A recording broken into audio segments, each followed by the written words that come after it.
Starts off showing a car rolling up to Riley and Huey's elementary school. And that's how you know these motherfuckers got no shame. Beefing with 8-year-olds is not crazy. Excusez-moi! We here for Huey and Riley Freeman. Bro, I thought elementary schools required you to have some sort of slip or something before you picked one of the kids up. This is an all-white neighborhood. They saw 2 black people walk in and ask for the only 2 black kids in the school and just assumed, yeah, this gotta be their auntie and uncle. Didn't even question it. Huey Freeman with the fat-ass afro, please report to the principal's office. So Huey heads out and meets up with Riley in the hallway. They're both just confused as hell right now and know something is off. What's going on? I don't know, they said our aunt and uncle came to pick us up. Man, that shit cap. These niggas trying to do us like Biggie Smalls. Come on, let's go. The 2 black and white TV watchers realize that something is off because Huey and Riley still have not reported to the principal's office yet. Now they're getting impatient. We can't go too long without our carrot juice. Man, where the fuck is this classroom? The moon? Karen goes to offer them some water, but before she could even turn around to give it to them, they're gone. At this point, I already know it's up for Huey and Riley. They're beefing with Hidden Leaf Ninjas. They stand no chance.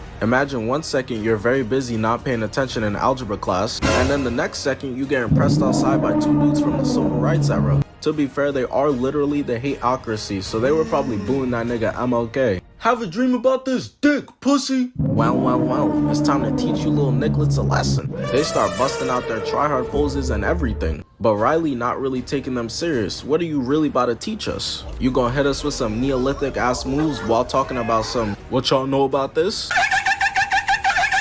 Yo, Huey, you see these 2 dinosaurs? They tweaking. But look at Huey's face. He knows these aren't any regular old dudes. They ain't come here for no coupons or none like that. So he grabs Riley's arm and tries to skedaddle. But these 2 have higher verticals than their age and wasn't just gonna let them get away so easily. And Riley just can't believe what he's seeing. Damn. These 2 got stronger knees than D-Rose. And they split off into 2 different ISOs. It's time to get into boxing. Riley versus Lady Esmeralda Gripe Nasty. And Huey versus Mr. George Pistofferson. These are some crazy ass names. I said that shit out loud and my couch started floating. Done casted a spell. So Huey and Mr. George are going bar for bar in the Weave Nation Olympics until Huey gets hit in the side with the elbow. I know for a fact he got the wind knocked out of him. Ducks the left and returns with a kick to the back. Into a kick to the chest. I'm crying, bro. My son getting dropped off by a nigga with loafers with no socks, a turtleneck, and a bare belly. This is sad, bro. She put this man in the spin cycle, just got to working him. The cameraman is like, This nigga is trash. and decides to just pan away. And Huey right here is treating Unc like he's the barbershop, just refuses to lay a hand on him. But Huey's also dodging all of his attacks back too. That is until he runs out of space on the bench and gets kicked away, starts rolling dumb hard, got my son hitting the Peter Griffin on the ground. Unc starts running in to finish the job, but Huey's able to roll out the way. The cameraman pans away to show the other member of the HATEOCRACY trying to catch Granddad lacking while he's fishing. Granddad is the one who killed their leader, Stink Meter, so now they gotta get back for gang. But Lord Rufus is old and senile, so he completely misses. But it don't matter because he puts his hand up. He's hitting that closeout on Granddad and it's not looking good, man. So then we go back and these 2 are still auditioning for the Weave Nation president position until Huey gets his arm caught throwing him, and what's going on in the background is a straight murder. Riley is getting absolutely baked by Gripe Nasty and gets kicked away like a soccer ball. Look at the spit particles flying everywhere and everything. Throughout the entire show, Riley was always acting like he about that life for real. We done got clickbaited. I thought you were bad. You ain't bad. You ain't nothing. Riley is out for the count after landing a whopping 0 damage, and Huey couldn't even win his 1v1, so a 2v1 is impossible like rod wave jumping. So they start grilling my boys with the most menacing faces, and I'm thinking, yeah, GG's. But luckily for them, the school bell rings and all the kids come out for recess, so the HATEOCRACY just disappears into thin air. Between Riley, Huey, and Granddad, this is straight 2018 Cavs roster type timing. 1 superstar and straight G-Leaguers surrounding him. There's just no way they could beat the Nig Avengers with that squad, so they call in some help. They decide to call up Bushido Brown to come handle this for them. And look at the way he's posing, cameraman panning, sun and watch glaring. There's no way he came here to lose. Rufus. This about to be easy. He finna send their old ass back to the nursing home real soon. They start to surround their prey. Gotta make sure to get the angles right, man, so that we're jumping this nigga symmetrically and efficiently. This how you know there's some real pros at this. So Granny runs in thinking shit's sweet and gets her guts rearranged. He then backflips out the way. And if you weren't convinced before, you gotta be convinced he's gonna get the job done now. This man starts emoting on them mid-fight. They really got the black Bruce Lee on their side. Unk is tired of the taunting, so he tries to sneak him, but he gets sunned instantly. This ain't bingo, lil bro. You not dominant out here no more. You're not that guy.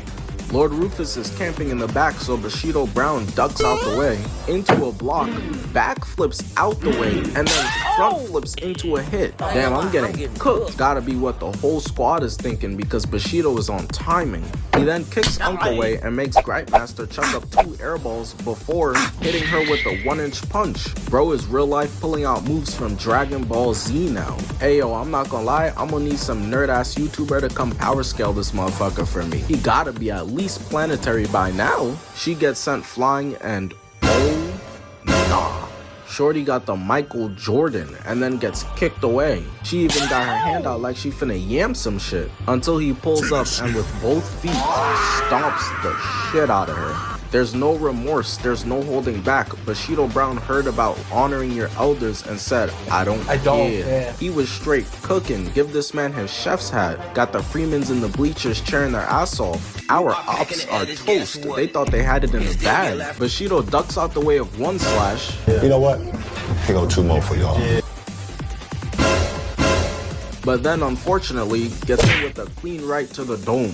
Luckily that big ass afro cushioned his fall, but look at his face, he can't believe it. And look at their faces, they were mad hyped 10 seconds ago. The momentum is clearly shifting. He flips out the way of a kill shot but gets caught lacking in the back. And they make sure to line up on both sides so there's no escaping. But Bushido Brown is locked in, blocking every single attack they throw at him. Got them both putting up no hits, straight misses. Straight Doja Cat album until Lord Rufus gets hit away and reverses the attack into a filthy RKO. Got bro on the ground glitching. He don't know what the hell is going on anymore. But now that Bushido Brown is on the ground, he's caught lacking, so Lord Rufus goes in for the kill and bro aimed way too high, getting his weapon stuck in a tree. Bushido Brown knows that now is his chance, so he charges in. But that was all part of his plan, hitting him with the Uno reverse card, catching him coming back the other way. Come on, man! That's too easy!